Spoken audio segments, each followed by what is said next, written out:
नमस्कार. लीनाचे स्वयंपाकघरमध्ये मी लीना आपलं स्वागत करते. आज या स्वयंपाकघरात तुम्हाला फक्त 3 साहित्यापासून इडली कशी बनवायची ते पाहायला मिळणार आहे. चला तर मग जास्त वेळ न घालवता आजच्या या रेसिपीला सुरुवात करूयात. इथे मी 3 वाटी रेशनिंगचे तांदूळ घेतलेले आहेत. तांदूळ निवडून घेतलेत. तांदूळ भिजवल्यानंतर थोडे वर येतात म्हणून शक्यतो मोठं भांडे घ्यायचं आहे. ज्या वाटीने आपण तांदूळ मोजून घेतलं आहे त्याच वाटीने 1 वाटी उडदाची डाळ घेऊयात. तुम्ही कप किंवा ग्लासने साहित्य मोजून घेऊ शकता. डाळसुद्धा निवडून घेतले. 1 टीस्पून मेथीदाणे घेऊयात. आता तांदूळ आणि डाळ 2 ते 3 वेळा खळखळत्या पाण्याने धुवून घेऊयात.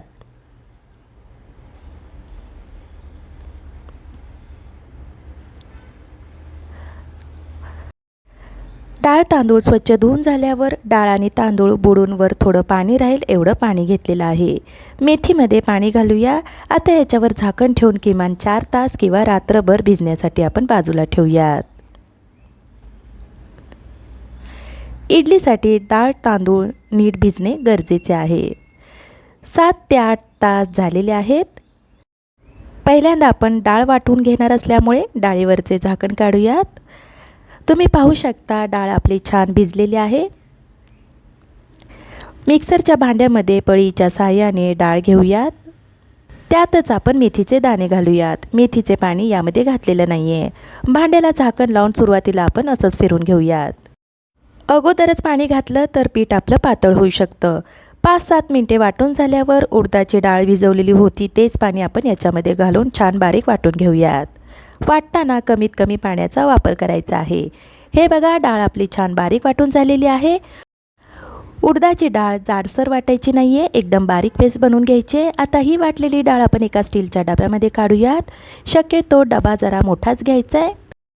चला वाटलेली डाळ डब्यामध्ये काढून झालेली आहे. आता आपण तांदळाकडे वळूया. तांदूळही आपला छान भिजला आहे. हाताने तोडल्यानंतर सहज तुटत आहे. त्याच भांड्यामध्ये आपण आता पळीच्या मदतीने तांदूळ घालूयात. भांड्याला झाकण लावून तांदूळ पण आपण तसंच थोडा वेळ फिरून घेऊयात.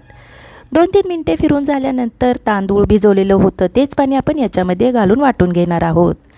आता डाळ आपण बारीक वाटलेली होती पण तांदूळ आपल्याला जाडसरच वाटायचा आहे. हे बघा असा जाडसर वाटून घ्यायचा आहे. जास्तही जाडसर नको. व्हिडिओमध्ये तुम्ही पाहू शकता इतके जाडसर आपल्याला वाटून घ्यायचे आहेत. आता हे वाटलेले तांदूळ आपण वाटलेल्या डाळीमध्ये ओतूयात. याच पद्धतीने शिल्लक तांदूळ वाटून घ्यायचे आहेत. वाटताना एकच लक्षात ठेवायचं आहे की डाळ बारीक वाटायचे आणि तांदूळ जाडसर वाटायचे आहेत. सगळे तांदूळ आपले वाटून झालेले आहेत. पळीच्या मदतीने आता आपण हे व्यवस्थित मिक्स करून घेऊयात. अगदी 10 मिनिटे पळीने व्यवस्थित मिक्स करायचं आहे. आपल्याला हे मिश्रण दाटसर हवं आहे. इतकं दाटसर की पळीने एकसारखे धारेसारखे पडलं नाही पाहिजे. 10 मिनिटे मिक्स करून झाल्यावर डब्याला झाकण लावून फर्मेंटेशनसाठी 10 ते 12 तास बाजूला ठेवूयात. 10 ते 12 तास झालेले आहेत. डब्याचे झाकण काढूयात. हे बघा पीठ आपलं छान फर्मेंटेशन झालेलं आहे. बघा पळीने तुम्हाला दाखवते. हलक्या हाताने पीठ हलवायचं आहे. आता हे पीठ आपण एका भांड्यामध्ये काढूयात.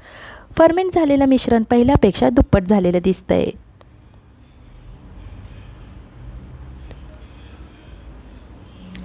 पीठ दुसऱ्या भांड्यामध्ये काढल्यानंतर थोडं दाट वाटत आहे म्हणून याच्यामध्ये गरजेनुसार पाणी घालूया. हलक्या हाताने मिक्स करूया. बऱ्याच वेळी आपण पीठ फुगण्यासाठी पोहे साबुदाणा घालतो पण मेथीचे दाणे घातल्यामुळे पीठ हलकं होतं, फुलून येण्यास मदत होते, फर्मेंटेशनलाही चांगली मदत होते आणि इडल्याही मऊ होतात. चला पाणी आपलं मिक्स करून झालेलं आहे. आता याच्यामध्ये चवीनुसार मीठ घालूया आणि मीठ व्यवस्थित मिक्स करून घेऊयात. अर्धी वाटी पाणी घेतलेलं होतं त्यातील एवढं पाणी शिल्लक आहे. आता आपलं इडली बनवण्यासाठी पीठ तयार झालंय. आता आपण इडलीचा साचा घेऊया आणि साच्यामध्ये तेल घेऊयात. ब्रशच्या मदतीने तेल आपण व्यवस्थित पसरून घेऊयात.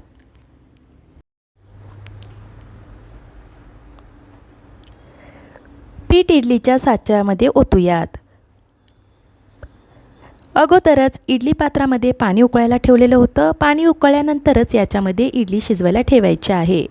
पाणी पटकन उकळण्यासाठी झाकण ठेवलेलं होतं त्यामुळे ते थोडं ओलसर झालेलं आहे. स्वच्छ कपड्याने कोरडे करून घ्यायचे. झाकण ठेवूयात. गॅसच्या मोठ्या आचेवर आपण 12 ते 15 मिनिटे इडली शिजवून घेऊयात. 15 मिनिटे झालेली आहेत. झाकण काढूयात. बघा इडली पांढरी शुभ्र दिसतेच पण छान फुगलेली आहे.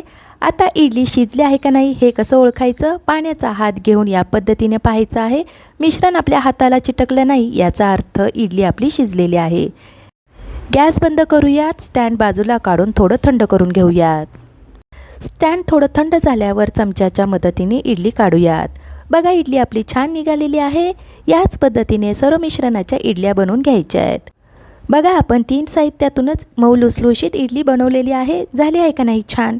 तयार झालेली गरम गरम इडली ओल्या नारळाची चटणी किंवा सांबर सोबत खाऊ शकता. अशी इडली तुम्ही नक्की बनवून बघा, तुम्हाला जरूर आवडेल. मला आशा आहे आजच्या या रेसिपीची तुम्हाला थोडीफार मदत झाली असेल. आजची ही रेसिपी तुम्हाला आवडली असेल तर लिनाचे स्वयंपाकघर यूट्यूब चॅनलला लाईक, शेअर आणि सबस्क्राईब करायला विसरू नका. धन्यवाद.